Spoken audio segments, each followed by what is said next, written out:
The Democratic Party is falling apart. It absolutely is marginalizing itself to an unbelievable degree.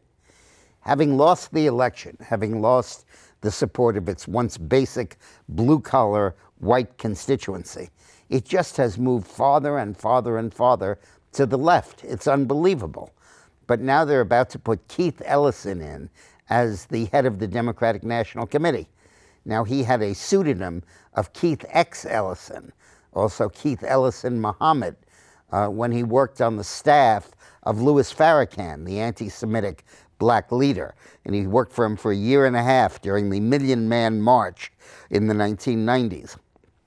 Ellison has openly said that he thinks affirmative action is a cop-out, and what we should do is have reparations from whites to blacks for slavery and for the history of racism.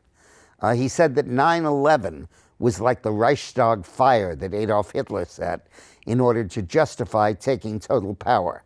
He said 9/11 justified Bush in passing the Patriot Act, and he drew a metaphor between those two.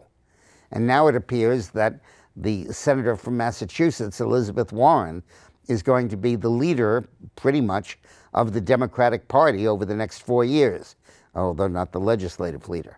This is crazy. This is just moving to the extremes and falling off the edge of the earth. This country needs a two-party system, but this Democratic Party just seems hell-bent on suicide. Thanks for watching.